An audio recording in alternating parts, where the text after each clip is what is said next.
Welcome back for our third and uh, final session of Monte Carlo methods for lattice field theory, from pi to the proton. Don't forget the subtitle.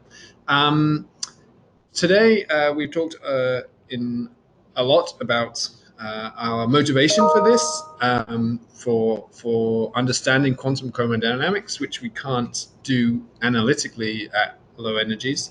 And then we took a detour, if you like, through spin models. I know many of you will have seen them. Some of you know more about them than I do by the sounds of your questions. And so in this last session, we're going to talk about gauge theories. I had thought this might be an opportunity to work together on one of the exercises, a more simple exercise. And so we may try to break out into separate conversations about halfway through the lecture. We'll see how that goes. But I'm going to start by, talking about lattice gauge theories, and then looking at some algorithms for SUN. So we discussed in the last lecture in particular that the spin models, statistical systems, and quantum mechanics are very closely related.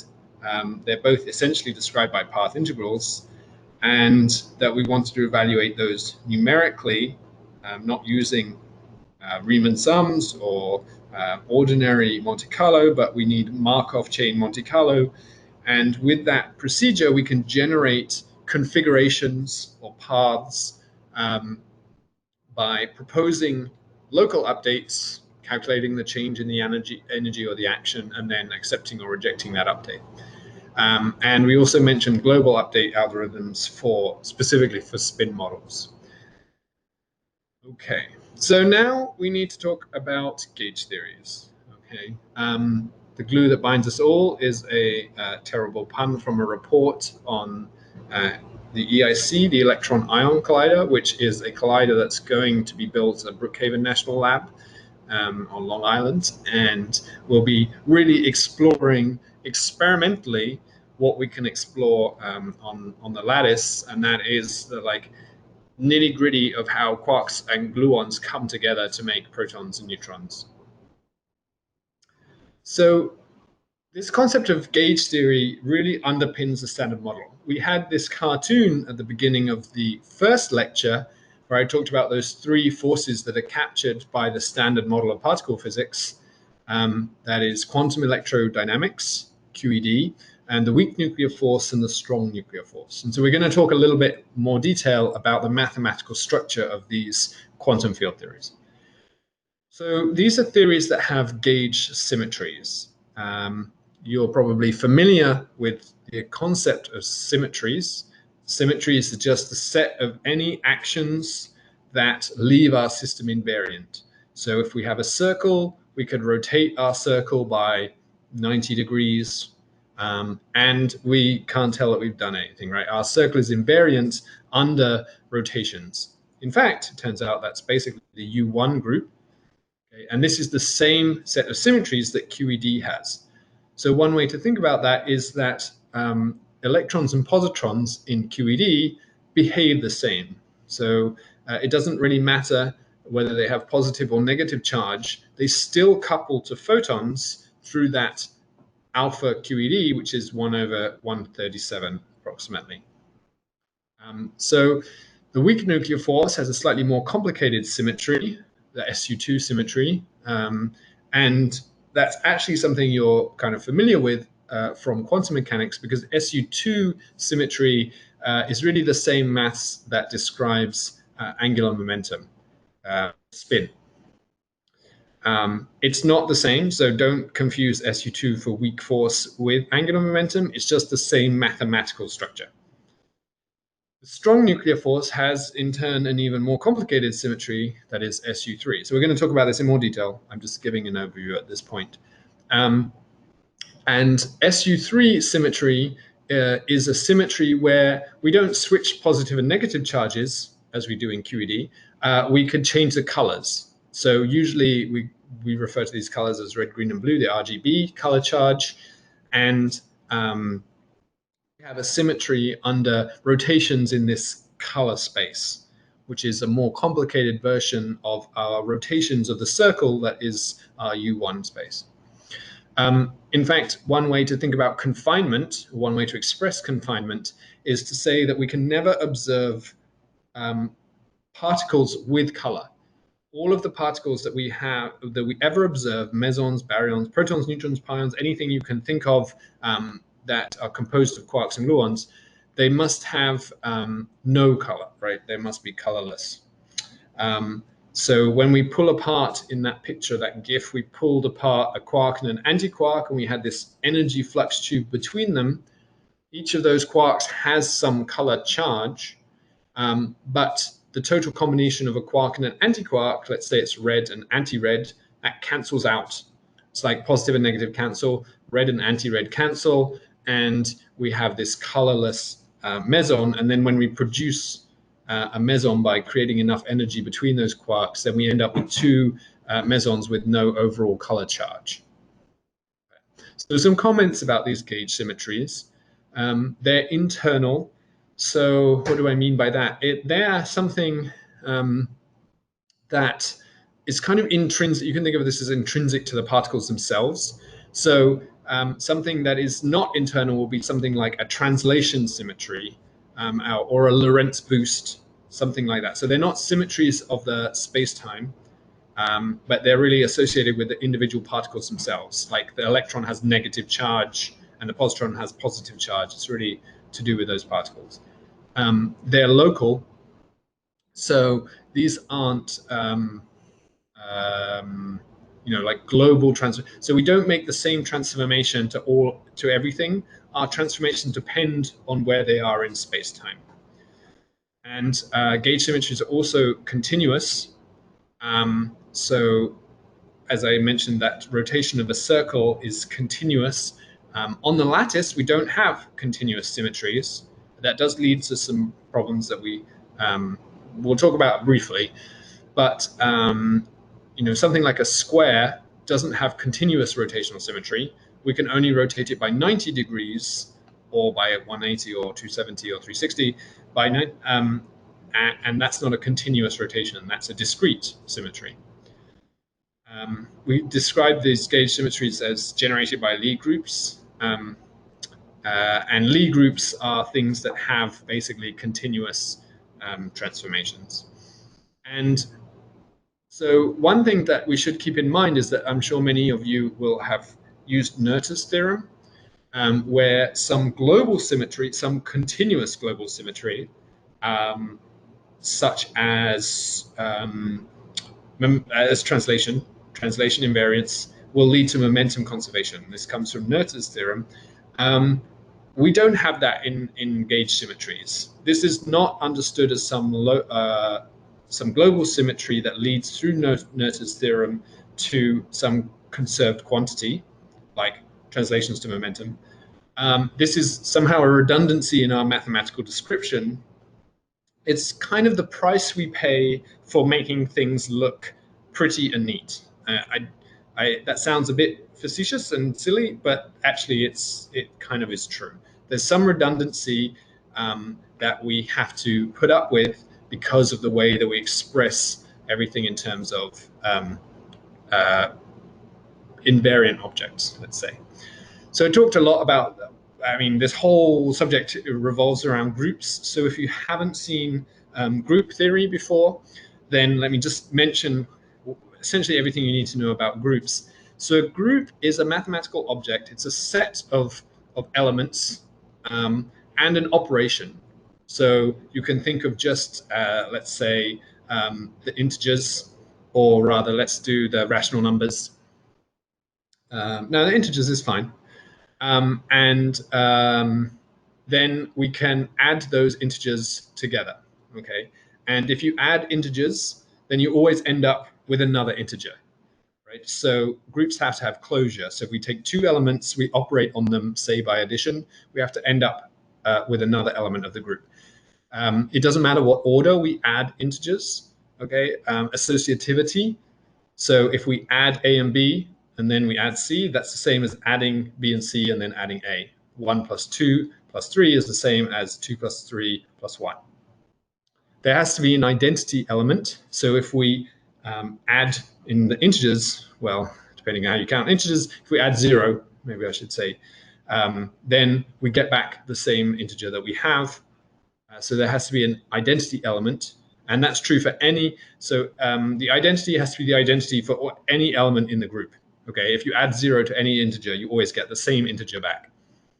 And there has to be an inverse. So obviously, when we think of integers, we can't restrict this under addition to positive integers. We have to have the negative ones as well, so that when we add 1 plus minus 1, we get to 0, which is our identity element. So that's a group, and a group is just the mathematical object, a set of things, and some operation with these 4 properties.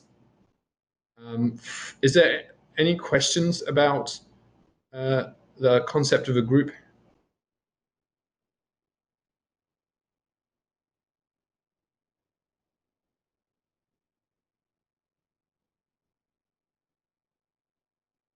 Okay, sounds good. Perhaps this is redundant for many of you, but I thought it was good to make sure that we're all on the same page. The study of groups comes under the name group theory, not surprisingly.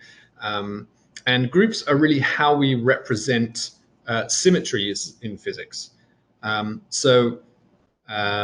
example, the set of rotations corresponds to a specific group, and the particular group depends on whether we're talking about rotations in the plane or rotations in 3 dimensions, and so on. So, as an example of a gauge symmetry that you may have seen before, this is not a quantum gauge symmetry. This is just a classical gauge symmetry, but it's a good example of something that you might have seen before, so that we can, have a kind of grounding point for what might otherwise be a somewhat abstract discussion. So let's think about classical electromagnetism, which are described by Maxwell's equations. And we can remember that we could transform the gauge potential by adding some divergence. So the gauge potential, let me turn on my pointer. So the gauge potential we can define in terms of the magnetic field. Okay, it's the cross product of, or let's say the curl of the gauge potential gives us the magnetic field. And then because of the properties of the curl and the gradient, we can add some divergence here, or gradient of a scalar function lambda, and that won't change the magnetic field that we observe experimentally. We can also add a time-dependent piece to our electric potential, and that won't change the electric field that we measure. Okay, so if we introduce these 2 quantities, the gauge potential A and the electric potential V, then our Maxwell's equations won't change here. Okay. And now, for those of you that have seen 4-vector notation, there becomes a very neat way to write this in terms of what's called the field strength tensor. So under this 4-vector notation, these are each Lorentz 4 vectors, and we can put together this gradient and this time derivative into a 4-vector where the time component is here and the spatial component is here, and then f mu nu transforms identically. So there's a symmetry if we plug in our new transformed A into here, because the partial derivatives commute. Okay, so we'd have d nu lambda minus d. Oh, there's an error here. This should be d mu. This should be swap the indices. This is just 0 as it's currently written. My apologies. Again, swap the indices. And then if you plug in this, because partial derivatives commute, what you find is the field strength tensor is unchanged by this transformation of the 4-dimensional gauge potential. Apologies for the typos. Now we can re-express Maxwell's equations, I haven't done it here, in terms of derivatives of this field strength tensor. And this is somehow the price that we pay for gauge invariance. So we can write Maxwell's equations, which in retrospect would have been useful if I'd done it out explicitly, in a very neat form in this gauge invariant way. But then in some ways, the cost that we pay is that we have this redundancy in our description that corresponds to this classical gauge symmetry. Now, this is a global symmetry, so it's a little bit cheating here because there is a Nert's theorem and we get charge conservation. But that's because this is a classical global symmetry and not a quantum local symmetry. But it gives you a sense of what I mean by gauge invariance. You can change something that we can't measure, that is the gauge potential A, and it leaves the things that we can measure, the magnetic field, unchanged, invariant. Okay. Yes.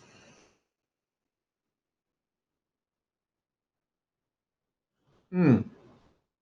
Um, well, this is not the best example. Um, because of this is a classical global symmetry, but the redundancy is here. This is the redundancy, right? We can change our gauge potential by adding any gradient of a scalar function that we like, right? This is like an infinite one parameter set of one parameter families that we can choose.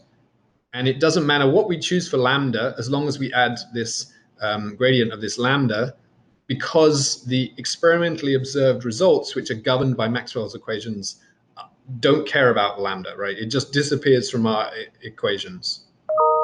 Does that make sense? Or clarifying that point? Okay, so we've got complete freedom. This is the redundancy in our description, complete freedom, and this, and it leaves these equations, Maxwell's equations, invariant.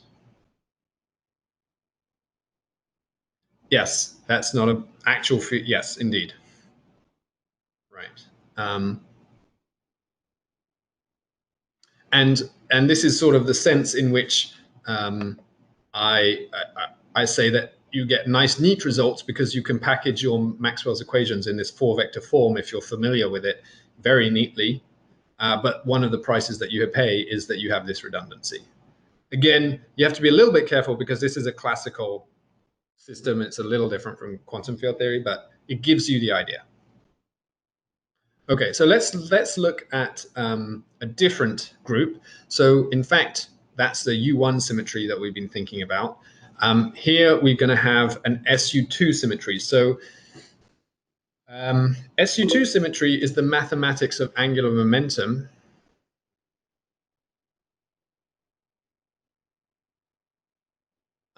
Okay, so that's a really good question, and the answer is both. So if we can think about this historically, this is like Maxwell's equations is really, or let's say electromagnetism is historically, I think, the first example of this kind of symmetries. And if we look at relativity, one of Einstein's intuitions was that the properties of relativity arise from the symmetries of the Lorentz group. And so there you had like kind of the symmetries driving our physical model somehow. What if the speed of light was constant? That leads us through Lorentz transformations to special relativity. Then, as we move through particle physics in the 20th century, people realized, following Nernst's theorem and then understanding more about particle physics, that symmetries really explained a lot of properties of particles. So you can use symmetries to explain why certain sets of particles exist. And symmetry became something that has been observed and was found to have a lot of explanatory power to like an organizing principle. And in fact, it's now one of the like driving, let's say, organizing principles of particle physics, fundamental particle physics. And it's perhaps some of the reason that supersymmetry was so popular was that supersymmetry, I mean, it's still popular, but there's no experimental evidence for it yet. supersymmetry adds to our set of symmetries and solves a lot of nice problems very nicely by being led by this possible symmetry between fermions and bosons. So the answer to your question is basically, I would say both. Does that and perhaps historically it started with finding symmetries, realizing what they explained, and then we've now moved to this where symmetries have become really a guiding principle of modern physics. Does that answer your question? Okay. This symmetries is like my favorite topic in physics, so I love talking about this. Noether's theorem is my favorite theorem. So angular momentum is is an example of the mathematics that corresponds to SU2. Okay, so what do I mean by that? Well, we know in quantum mechanics that angular momenta operators satisfy commutation relations. Okay, so if we have two angular momentum operators, then we can get the third one from this commutator. And it turns out that in fact, this commutator defines what's called the Lie algebra. Um, that just is a Lie algebra. You should just take this as kind of by fiat. That is what a Lie algebra is. And if we exponentiate that Lie algebra, we end up with 3D rotations. So you can think of Lie algebra as corresponding to the generators of some symmetry operation, right? So we think in quantum mechanics of angular momentum, actually, and in classical mechanics, angular momentum operators generate rotations. And this is an example of this relationship between generators that satisfy this Lie algebra and elements of our group, which are exponentials of the Lie algebra.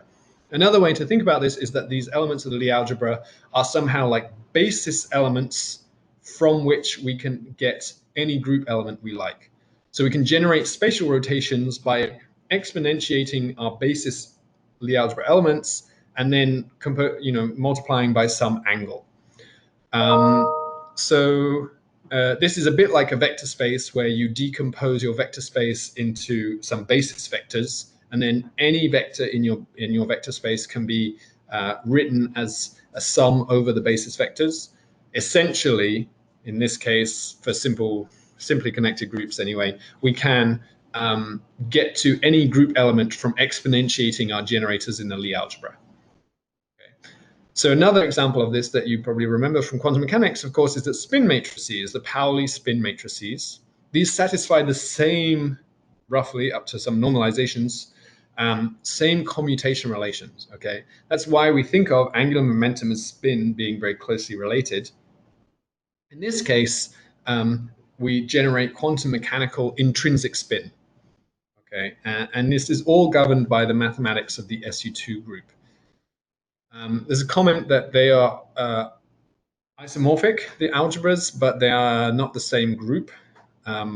So you may have seen this thing where you need to rotate a spinner through 4 pi degrees, and whereas you only need to rotate an orbital angular momentum thing through 2 pi to get back to the identity. So the classic spinner is, if you can see my hand, when you rotate your elbow all the way around, it's 4 pi. That's related to the structure of the two different groups. Okay. Are there any questions about that? We're starting to add on a lot of mathematics now.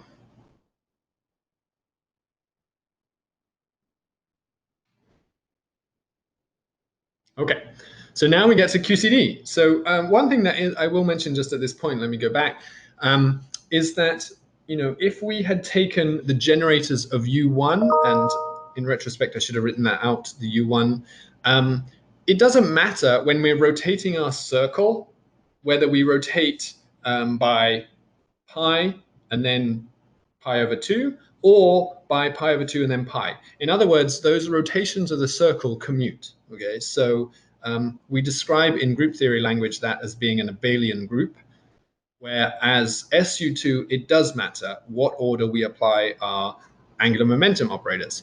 That's what the commutation relation tells us, that it matters that we do one then the other and not the vice versa. So in group theory language, this is non-abelian groups. So SU2 and SU3 are non-abelian groups, whereas U1 is an abelian group. It has a vanishing commutator because it doesn't matter which rotation of a circle we do first. So in this SU3 describes the mathematics that underlies QCD. So remember, if I would now here, thankfully I don't have the typo. So remember, for electromagnetism, U1, we had this field strength tensor, which we wrote as d mu a nu minus d nu a mu. There was no other piece, and that's because, as I just said, U1 is an abelian group.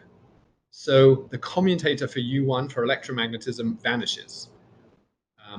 SU3 is non-abelian, so this commutator, this part of the Lie algebra, does not vanish.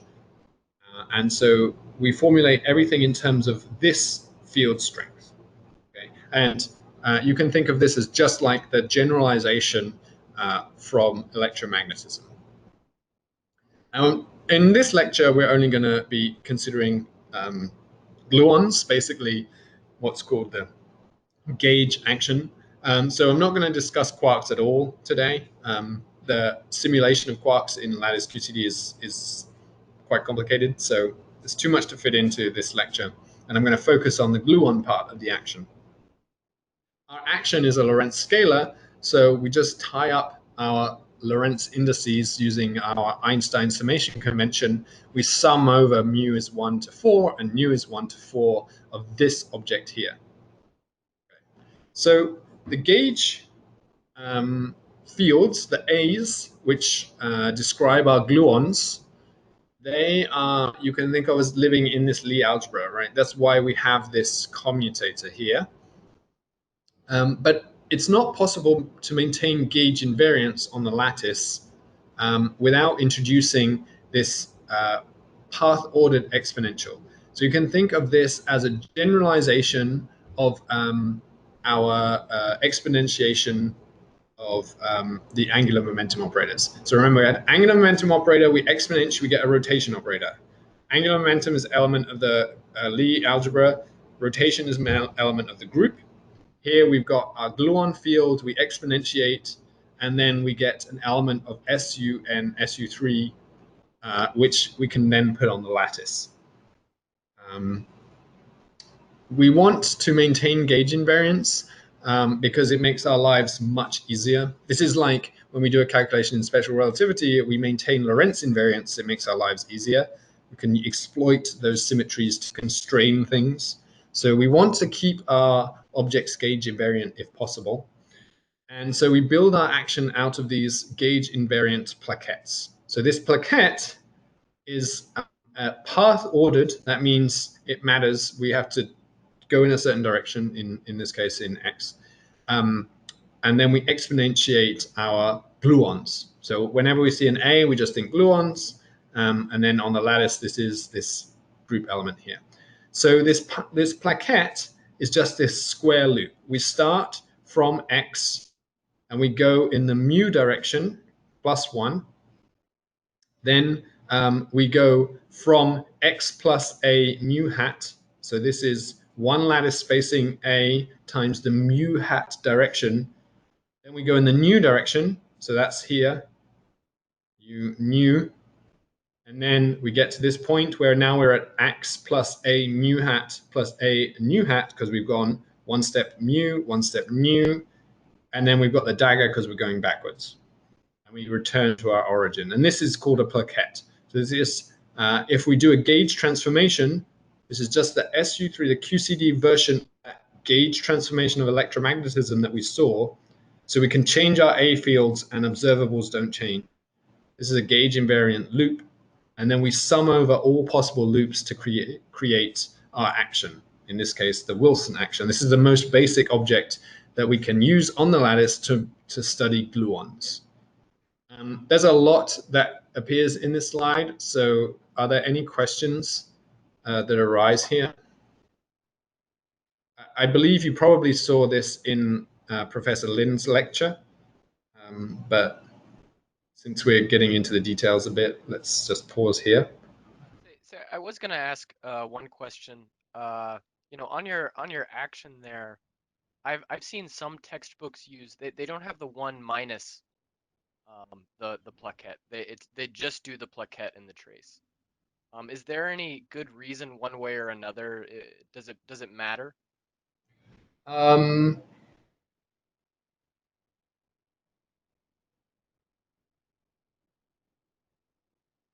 I well, if you don't, okay, so if you think about this, a naive way to think about this is that if you don't subtract the one, or whichever way around you like to do it, um, then when you expand this in terms of gauge fields, you have some overall piece, some overall constant um, that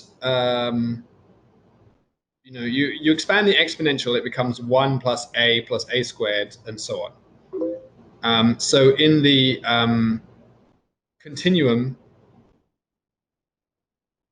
yeah, so um, in the continuum, you would have some leftover piece basically. Um, then I think you also have to be careful. Different authors write different ways of not avoiding double counting of plaquettes. So here we don't want to double count plaquettes um, by summing over all mu and nu, which is why there's this less mu than nu. So it is possible that that plays into the one. I have not seen um, uh, something of that form, but if you look at the continuum limit by expanding this in terms of the A fields, you would have a sum over the ones that come from the first term in the exponential, which I think is what is being said in the chat, and you have to get rid of that overall first term. Does that make sense? Yeah, no, I think the version that I saw, it was specifically when you're doing Metropolis algorithm, and so you're just calculating the difference in the action. Oh, yes, So sure. and then the one just goes away. So I think that's the context that I saw it in. Okay, then yes, absolutely. Of course, the difference in the action between, if you vary your link variable definitely won't depend on this one. Absolutely. But if you want the continuum limit to look like f mu nu, then you do need to subtract this first term that appears in the exponential. Cool, thank you. Yeah, so exactly. So Nick is mentioning the same thing.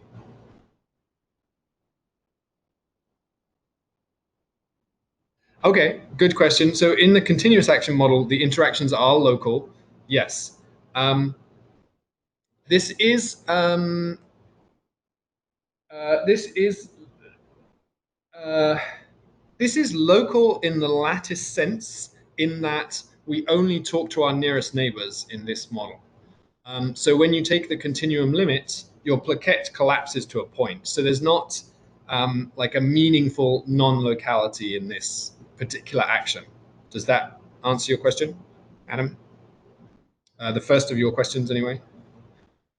And so, okay, so it's you have to remember that in this theory, there's nothing in between the lattice sites. So local literally means we only talk to our nearest neighbors. In the same way that the derivative here, of course, means that you have to have some infinitesimal difference. So this is just the discrete version of that. So this is local.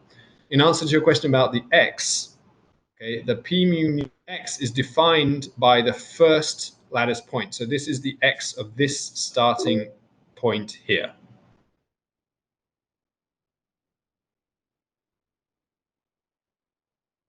Yes, yes.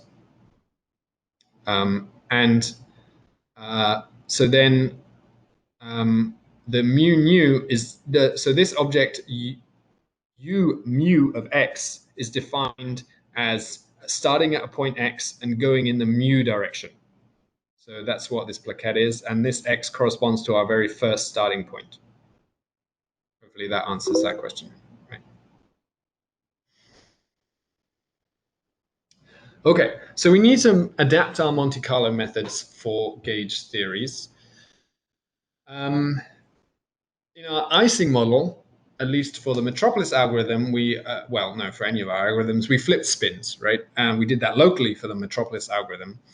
And for gauge theories, of course, we have these complicated objects that are elements of SU3 for QCD. So the first thing that to point out is that objects that satisfy SU3 Lie algebra have to be matrices. There are no numbers. This is a generalization of what you know about the Pauli spin matrices for SU2. You probably remember that SU2 Pauli sigma matrices, there are no numbers that satisfy those properties, unless you include quaternions, but let's say there are no normal numbers that satisfy those properties. So SU2 Pauli sigmas have to be matrices. Similarly, our group elements, our U fields in QCD have to be matrices. So we need to update matrices. We want to do it in a way that maintains gauge invariance, because that makes our lives much easier. And then we need to integrate over this group space. So this is carried out, this is the relevant measure is called the Haar measure. It's not something I want to spend a lot of time on here, but I just point out that this object, this way of integrating over a group manifold is well defined. So the Metropolis algorithm for SU3 it goes as follows. Basically, rather than flipping a spin, we generate a random SU3 matrix M, and then we update a specific link by multiplying our SU3, that link, by that matrix, random matrix M. Then we calculate the change in the action, which is going to be the difference between the plaquettes basically now. And we accept that change, that random matrix multiplication, and move on to the next site if the change in the action is negative. Otherwise, we have to generate a new random number and check whether the minus change in action is greater than that random number.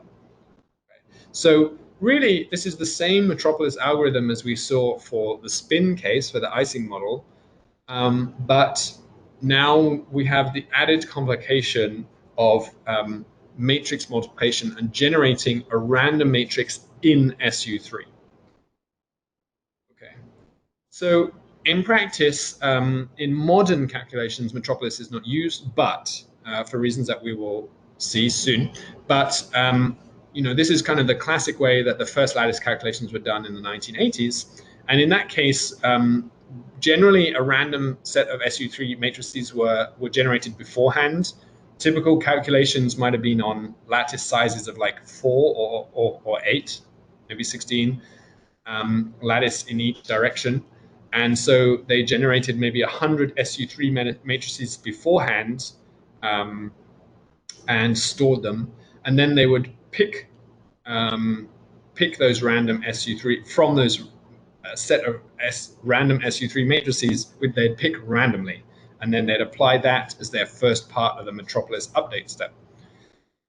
So you do, for this random set of matrices, you have to ensure that you have an inverse. That's for ensuring detail balance. And of course, for ergodicity, you need to make sure that in some sense, which is you need to mathematically define, that you can span SU3 through matrix multiplication. Of course, this is you can think of this as kind of, you've got to be able to get to any element of SU3 within reason, given the number of measurements you're going to do. Updates are local, so in this case, you're just updating the sum of plaquettes around one point. So as long as you don't try to update nearest neighbors, you can do this in parallel. So you block in a kind of checkerboard-like way. You block off sets of local links, those mu fields, and then you update ones that are not touching. In practice, you normally do a couple of updates to a single site. And then also you need to reunitorize to avoid numerical errors. You get round-off errors.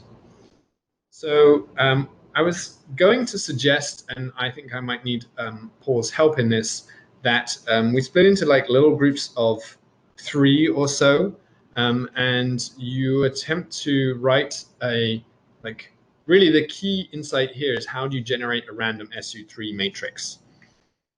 So it's not something that is easily done if you have no knowledge of Su3. So I would suggest, is it possible to gather together 3, or should we try to just do this at the end? Either way, say I think, let's see, who all is in here? Say there's Nick. Say, does anyone besides Nick have access to the WebEx personal conference for doing breakaway groups? Because I know that the 2 RPI students before that had it are not in here today, unfortunately. Okay. Well, that's okay. I will just quickly slide through my solutions because I didn't implement this in Collaboratory, but I do have some solutions on the slides. I encourage you to think about how one goes about generating random Su3 matrices, and perhaps we can talk through the solutions at the end. So I do think that probably we will have plenty of time in this lecture. So, QCD is not a spin model, of course. Here is a sum of these exponentials, these Su3 matrices collected together in gauge invariant links, gauge invariant plaquettes. But it suffers from the same problems that local Metropolis updates had in spin models. So we can get stuck in local minima, and we may not find the global minima. And also we have long correlation lengths in the Metropolis algorithm. So the heat bath algorithm is basically we take, although it's a local update, it avoids some of the problems of the autocorrelations of the Metropolis update. Excuse me. So the basic idea is to visit each length visit each site or each corresponding link, however you like to think about it, and then we approximate the local region as some kind of thermal heat bath, where here this local probability density is given by just the local action. So it's just the local sum of plaquettes at that point. And then we replace that update, we replace our link variable with a Su3 matrix drawn from this local probability density. So in Su2, this works very well as what's called the Kreutz-Pendleton-Kennedy algorithm. But, hello, yes. Yes, thank you for clarifying that.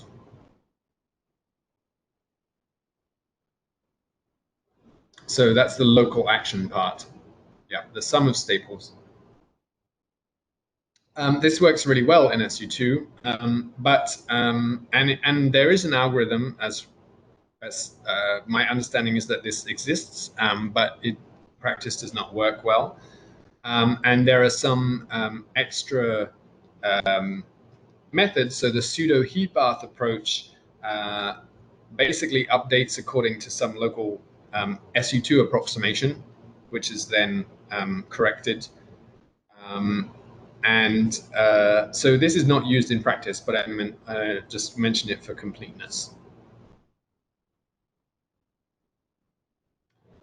So I think I can't recall if you deal with molecular dynamics before or after. I think it's next week.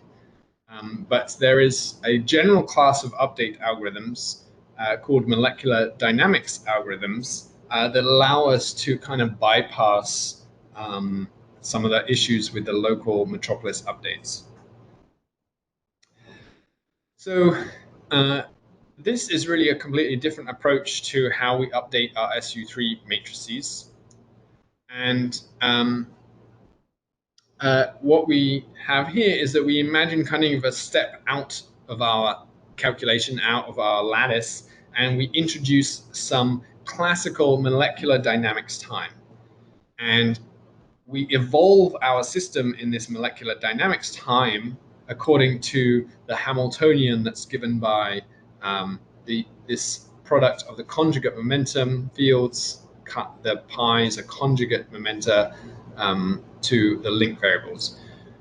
So remember that in the classic Hamiltonian dynamics, we have our variables q or x, and then we introduce these conjugate momenta p, and our system evolves in x and p. And those conjugate momenta need not be exactly the real momentum or the kind of physical momentum.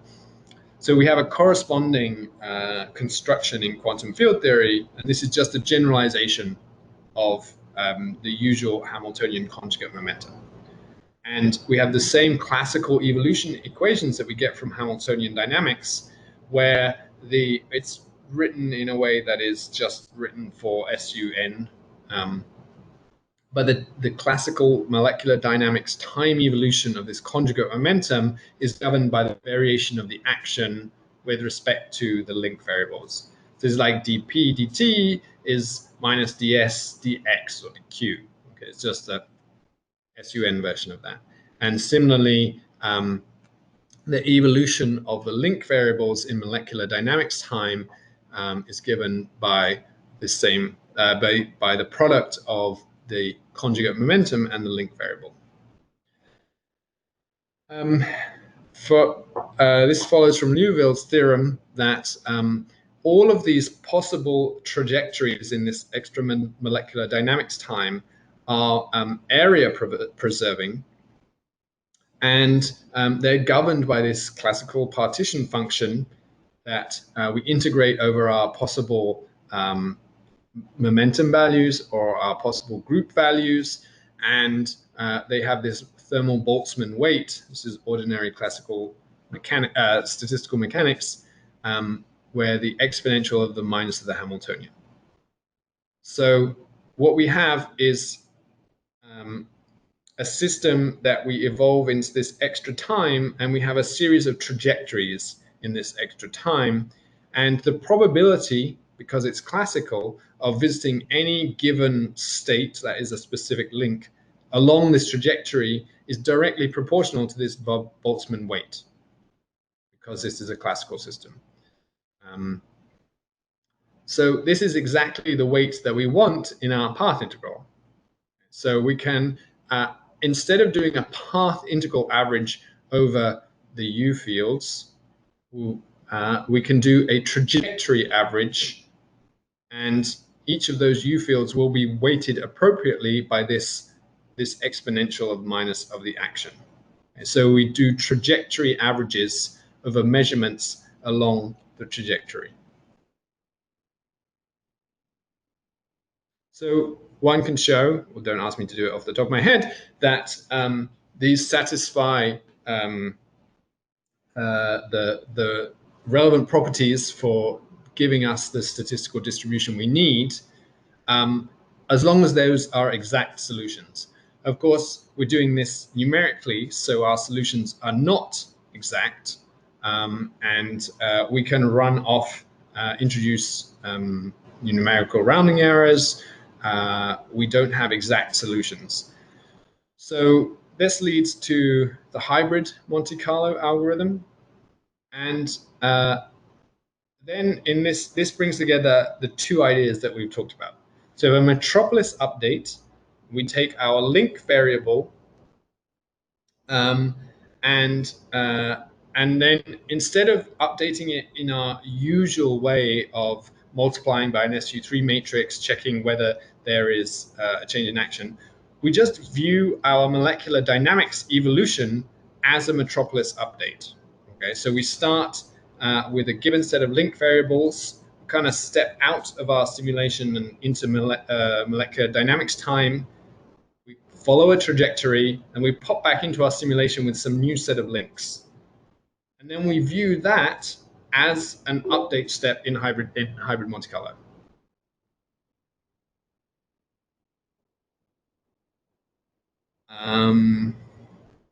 In general, would you say that the net effect of this new momentum is to evolve the link invariables?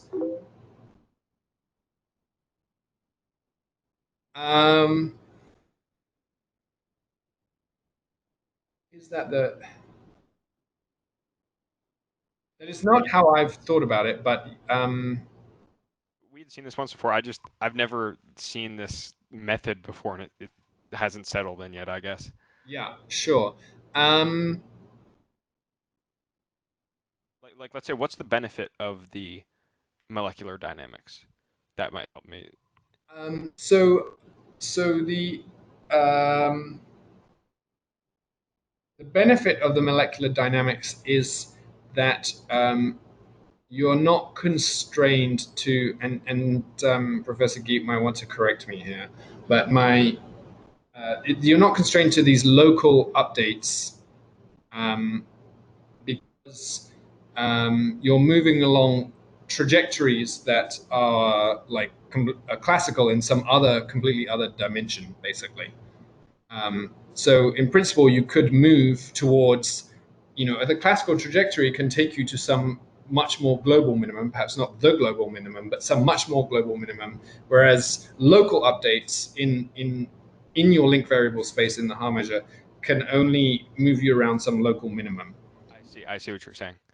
So if you, so you can kind of like that's why I tend to think about it as like stepping out of your simulation into this molecular dynamics space, which is classically evolved. And also, there's the other advantage that you're solving a classical evolution equation. The numerical integration of a classical evolution equation is almost always much cheaper. Um, so then you can pop back into your space somewhere in some other near some other minimum. That's Yeah, at that makes a least little the more way sense. that I have conceptualized it. But if someone else wants to add a different way of thinking about this, I think that would be helpful. That's good enough for a functional understanding. Yeah. Thank you. I think I'm saying the same thing, but because you're conserving the Hamiltonian, if the step size is small, you're doing like really good suggesters to the Metropolis algorithm that keep you from really having rejections. So Okay, you're so I guess able to you move. are kind of evolving linked variables in the right direction then. Okay. Yeah, you're able to evolve them in the right direction and in such a way that you're moving a large distance in phase space. Exactly. I see. I see. So that which was the what I was trying to get at by saying that was much more clearly expressed than my saying you're kind of escaping this local minima. I put you on the spot of one of the millions of questions that could have been asked. Thank you. No, no problem. Absolutely. I think for me certainly having different perspectives on this is very helpful because they're not necessarily easy things to visualize like a spin model. So when I remember as a graduate student discovering the hybrid Monte Carlo, I was like, "Whoa, this is so cool!" Um, what a clever way to implement a update step, basically. So then, to make this hybrid Monte Carlo, we apply some accept reject step. Um, And this accept reject is what allows us to satisfy detailed balance. We can go backwards or forwards, essentially, even if we don't have an exact analytic integration. So, as Professor Geet said, we have this new finite step size that's probably small in Monte Carlo molecular dynamics time. Um, and then we can ensure that we have detailed balance. So one way to ensure this time reversal, which is required for detailed balance, is to use this so-called leapfrog algorithm.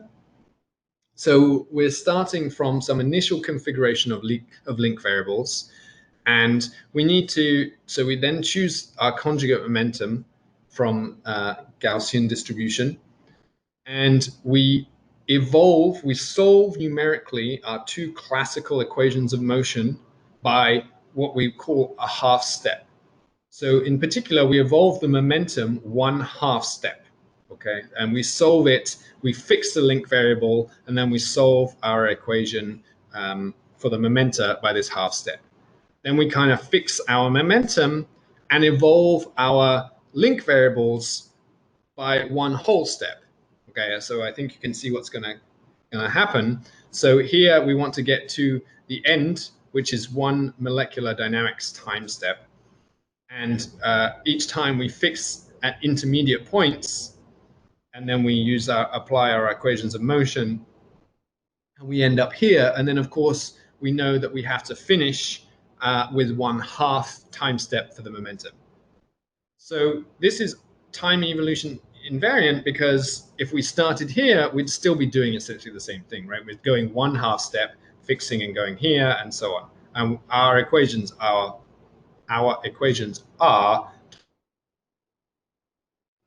yeah. Am I back? Right, yes, yes. Okay, thank you. How far into the leapfrog algorithm was I? We only probably lost you for about 20 seconds. Okay. I think we got to the end of the algorithm. The point is that we move 1/2 step at first for our momenta variables, and then we fix the link variables. Then we move them a whole step by fixing the momenta, and this way, yeah. So this way we get to the end. Thank you. And it doesn't matter which way we go, right? This looks the same because we go 1/2 step this way, fix it, solve it, going this way, fix it. And so we can flip this picture because our equations are time invariant. This numerical procedure gives solutions that are also time invariant. Right? And then we accept our new configuration with the Metropolis probability as before, and then we start again. Would you mind explaining the 1/2 step versus 1 step again? It might be a small detail, but I feel like this is an important algorithm. Okay, so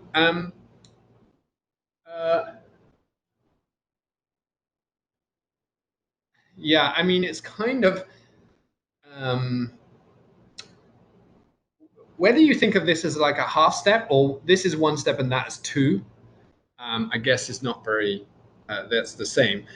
The point is that we evolve the momentum slightly according to the values of u here, because our evolution of the momenta depends on u, and then we hold this fixed while we evolve this forward, right? So we are capturing somehow the fact that these equations are coupled by not always only evolving according to the past values. So it's like this is from the Hamilton's equations of motions. You can Exactly. Yeah. how the u is evolving based on how the p is evolving and the other way. Okay. Yeah. So if you were to say compare this with the Euler method, where you just did a finite difference method of integrating differential equation, and you did a full time step for each one of these, you would find it doesn't go in reverse. It doesn't take you back to where you started. I think, and you could correct me, I think there are improved leapfrog algorithms. So the error scales as, some function that I can't remember off the top of my head of the time step. I think it's t cubed. Yeah, I think it's t cubed. Okay. And I think you can improve that by varying this slightly. Yeah, there's one called Umlian or something like that that Yeah. I don't know how to spell, but in the really sophisticated codes they use it. Yes.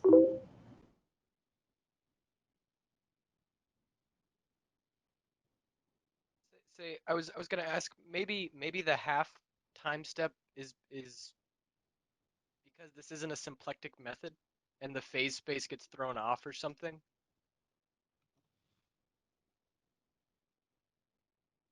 I didn't even understand the premise of that unisymplectic method. Yeah, no. So like there are certain like integration routines that maintain phase space and others that don't. And so maybe if this isn't a symplectic method, then you have to do smaller time steps in order to conserve momentum. So my understanding is that you don't conserve phase space because of numerical roundings, right? So what is this? Sorry, I'm just going to pull up. Yeah, okay. The O'Malley, yes, of course. That's right. So because basically this becomes dissipative because of numerical errors if you solve it naively, right? That's equivalent to saying it's not time reversal invariant.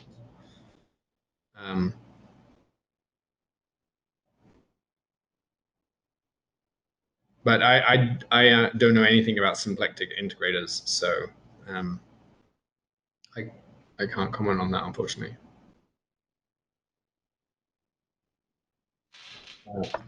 Okay. So I've actually, that is the last thing that I wanted to say about gauge series. I had allowed time for this exercise, which of course may just translate to free time and an early Friday for everyone. So I know that this has been like a little bit of a brief introduction to like QCD algorithms.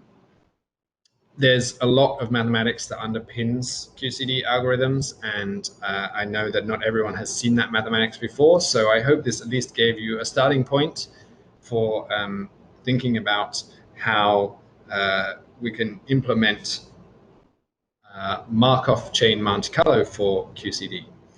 So let me summarize this lecture. I introduced gauge theories because those are the basic building blocks for all of our understanding of modern particle physics. They underpin the standard model. I talked about three different groups, the U1, SU2, and SU3. And I said that QCD corresponds to SU3. And that formulating lattice gauge theories, it turns out for practical reasons that we need to formulate them in terms of elements of the group itself, not the Lie algebra, which is how we do it in normal continuum QCD. We want to maintain gauge invariance and generate configurations that satisfy detailed balance and ergodicity. So I talked about how we would change the Metropolis algorithm by multiplying by random SU3 matrices, and that's something that we can revisit if we wanted to talk about that exercise.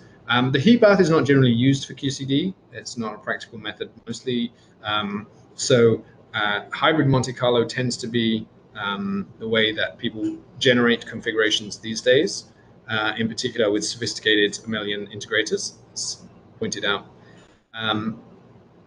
Hopefully that gives you some idea of where our data comes from, and you're going to look at how to fit that data, how to take into account correlations in the data, and I also noticed that you'll be talking how to deal with the statistical noise in this data with Mike Wagman later as well. So thank you very much. And we've got a little bit of time for questions. We can also revisit that exercise, which we didn't decide to do as pairs or threes. So thank you again. Awesome. Yeah. No, thank you so much. This was a really good talk. I think this was very helpful for people. I mean, it kind of gives them an overview with everything from the very beginning all the way up to lattice QCD. So I thought that was great. Yeah, in terms of usefulness, this was extreme. Oh, great. Thank you. Yeah. I would just add one little thing is so the lattice QCD community has a lattice conference every year. It's been going on for a long time. And within that, there's lots of different topics that are things that categorized under. And one of the topics is actually, they usually have some algorithm sections where they discuss all of these algorithms. So there's people who, this is their specialty, is developing algorithms. And then if an algorithm turns out to be really good, then the next project is some postdoc somewhere has to integrate it into a community code so that the rest of the community can use it. So there's, I mean, these things get pretty challenging, especially given that it has to be parallel. So we have to work together as a large community of people to, test things out, innovate new ideas, and implement them into codes. And then the rest of us use those codes. Yeah, absolutely. And I would say that while I have worked on algorithms for some spin models, my expertise is not in the very latest QCD algorithms. And so, yeah, there's really a lot of work there, and we rely on a community as on many different researchers with different skill sets. As you will see when you come to analyze the data next week, it's pretty different from generating an algorithm. So I don't know. Will you be posting the lectures, the slides? Sorry. Yeah, so what I'll do is I'll send you an invitation to the Dropbox so that you can just put them there. Okay, great. Okay Thank with you. you? So there was a good, yeah, absolutely. The reason I ask is that let me just point out that for those of you that are interested in how to generate an Su3 matrix, we can go all the way back in that time invariant leapfrog algorithm. So there's two different methods that I suggest here. And in fact, this procedure at the end is not the only way to do this either. The second one relies on the fact that we understand what the Su3 generators are. Anyway, that's in the slides if you wanted to try implementing that yourself. Yeah, there was a question in the chat. There are no, to my knowledge, there are no cluster algorithms in QCD, partly because I don't think it's possible to construct the symmetric reflection operation. There's not really a good sense in which we can flip an Su3 matrix in a symmetric way along one axis. So nothing that I am familiar with would be classed as a traditional cluster algorithm for QCD. Yeah, I mean it's one of the things that people work on in algorithms is to try and find ways to overcome critical slowing down. And so there's various ideas about how to go about it, but it's still an active field of development. So this to build on that. Okay, let me come to that question and in a second. So this concept of critical slowing down perhaps was presented earlier in the week, and this is really associated with this what we saw in the icing model, where you move towards a phase transition. All of our correlation lengths get enormous, and local updates don't really help us. So it turns out that the phase transition in lattice QCD is the continuum limit, for reasons associated really with asymptotic freedom. So as we try and make our lattice spacing, our space-time lattice smaller, then we get longer and longer correlation lengths. And so there's really a computational limit. I mean, it's about 0.04 Fermi roughly nowadays, where it becomes very expensive to reduce the lattice spacing.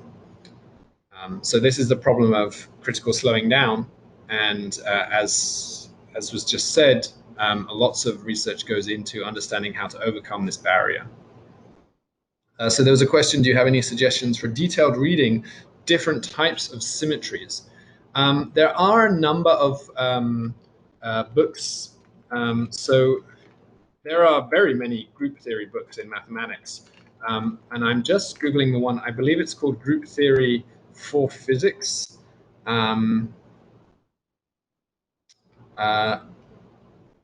theory, and so please forgive me for posting an Amazon link, but this one is at least the one that I was I learned group theory through this. It's not so relevant for these internal gauge symmetries as much, but it does give you a good sense of group theory for spin models, for real lattices, as it were, as opposed to you know, QCD is not really in a lattice, but atoms really are on a lattice. So that's kind of aimed at at how people use group theory in physics. There's some lectures. I mean, they're more kind of Lie algebra oriented, but by Bob Kahn, CHAN. They're free because the book is out of print. I'll just type his name in the chat window. Robert Kahn. So I was gonna mention I was able to answer my question from earlier. So the leapfrog method that you have, it is symplectic because it has that half time step. Okay. So that is indeed a symplectic method. Okay. Perhaps there are so the for it to be time for area preserving, by definition, it must then be symplectic. Is that perhaps the statement, or vice versa? Yeah. So it conserves the momentum volume, the dp volume. Yeah. But I think, yeah, so and then I looked at the link that Dr. Geet put in the thing, and it said that an issue with the second order leapfrog is that it doesn't conserve energy over order delta t squared, and so you have to correct for that. But no, that was really interesting though. I hadn't thought of that. Right. I have one Um, quick question. Would you mind going back to the slides with Hamilton's equations right before the leapfrog method? yeah. There was just one notation, there was an omega there that I missed what it was. So you can think of this as parameterizing our group manifold. I think that is the right way to think about it. It's just a way of varying the action with respect to the U fields. Okay. So the e to the omega in the numerator then, what was that?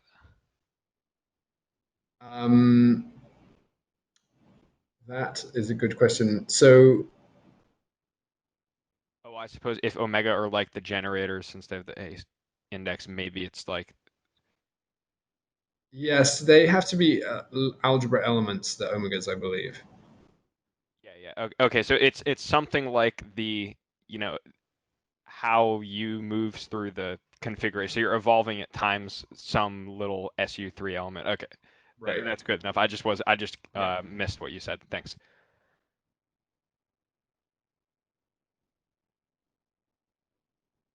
This is one sort of annoying piece of notation, a little bit like where is it? How you write this path ordered.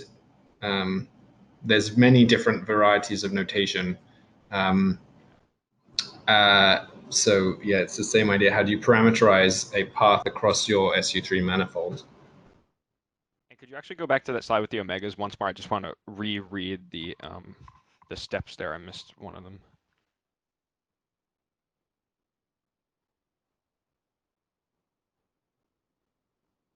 Okay, that's good. Thank you.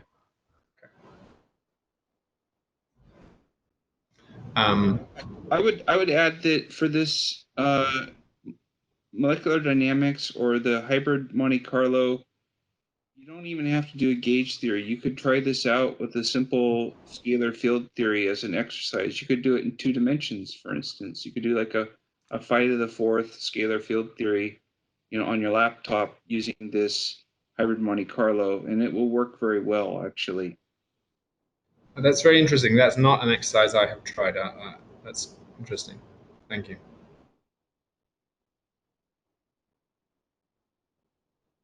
Well, everyone has 15 spare minutes, so perhaps they could just write a hybrid Monte Carlo now. Yeah, and Well, you could the heat bath algorithm that he showed. You could do that in the Ising model too. Yes, that is true. Yeah. And yeah, there it's no, very nice because you can compute the probability explicitly because there's only 2 states to deal with. I was going to say Yes. that's an important topic though, is generating random numbers on some compact group. I've seen papers on it before, and they're absolute gobbledygook. Yes. So this is really a physicist's approach to this problem, where how do you find out how close you are to some other element in your manifold?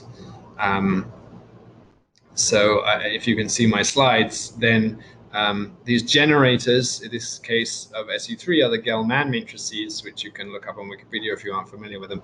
And they are just a set of 8 3x3 matrices, and then they span our SU3.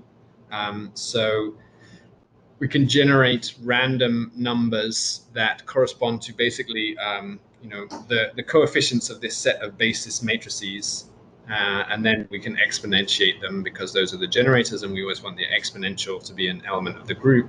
And this is kind of a very I'm sure this is an inefficient way to do it, but yeah, the literature on this is quite uh, mathematical.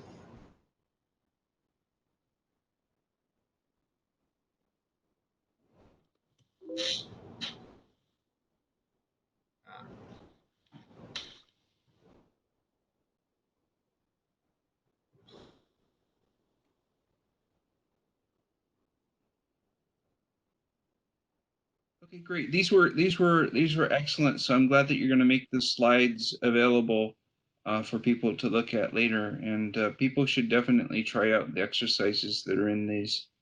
I can post my solutions as well, perhaps in the. Did you say in the Dropbox or on Google Docs? I have a Dropbox, or if you prefer to put it somewhere in Google, I can Dropbox is fine. I can email out the link. So either way. Okay, great. Thank you very much. Yeah, thank you again, Professor Monahan. Thank you, and good luck, everyone. Enjoy your weekend and enjoy the rest of the school.